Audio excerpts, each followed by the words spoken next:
The moment Harriet stepped out the door, the wind started in on her hair again. Luckily, hers was the kind of style that didn't mind a bit of rough handling. Falling just below her shoulders in choppy layers, it had always had a mind of its own. Most recently, it had decided to start streaking her formerly teak-coloured locks in ash grey. She was undecided whether to soften it with some highlights or go full Lily Munster. Her phone buzzed. Cornell. She tried to ignore the nervous tightening in her stomach as she pressed decline.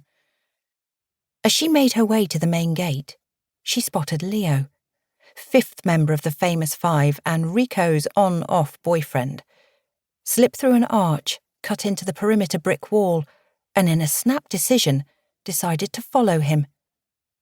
She kept a discreet distance as she followed Leo up the high street. He crossed the road, hurrying past the cafe on the corner and several fast food joints, and then the Salvation Army band, who appeared to have great stamina and a limitless repertoire. Suddenly, he ducked behind the giant Christmas tree. "Where are you off to?" She tailed him as he walked briskly past the front of the Winter Theatre and down the side of the building. She turned the corner just in time to see him squeeze behind a large piece of corrugated iron and disappear through what must have been the old backstage door. Her phone buzzed again, and she checked it. Cornell. Not answering a work call went against her every instinct, but she couldn't risk answering it and have him realise she was off campus.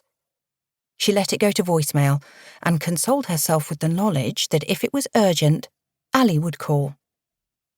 While she waited in the alley beside the theatre to see if Leo re-emerged, her phone rang with a call from Jules, her liaison with the teen counselling service. There were too few therapists in the area, and there was a woefully long waiting list to see them. She kept her voice low as she spoke with Jules, phone pinned to her ear by her shoulder as she scribbled notes. The call ended. Still no sign of Leo. There was only one thing for it. Checking that the coast was clear, she lifted the corrugated iron and pushed open the peeling red door behind it. It was dark, and she had to use her phone torch as she carefully navigated the narrow concrete stairs littered with old leaves and rubbish. This would have been the entrance for the theatre workers, away from the glamour of the front doors. Posters, torn and brown with damp, lined the walls, and the air was cold and sour with the tang of forgotten dreams.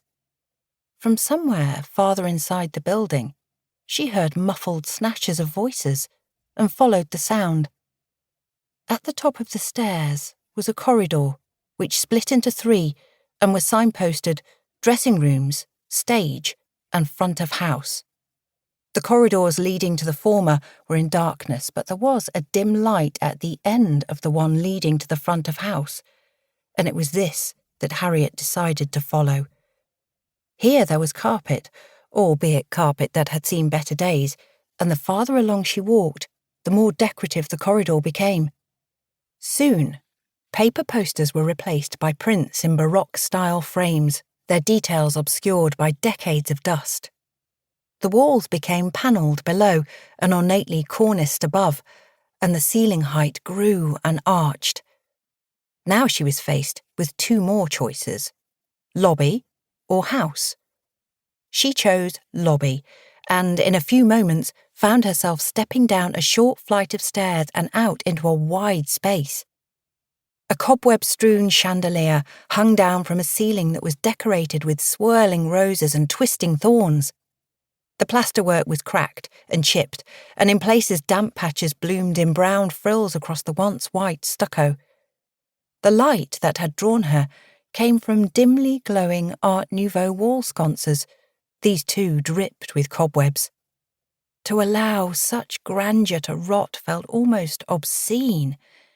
This was the Miss Havisham of buildings, bitter and disbelieving of its fate.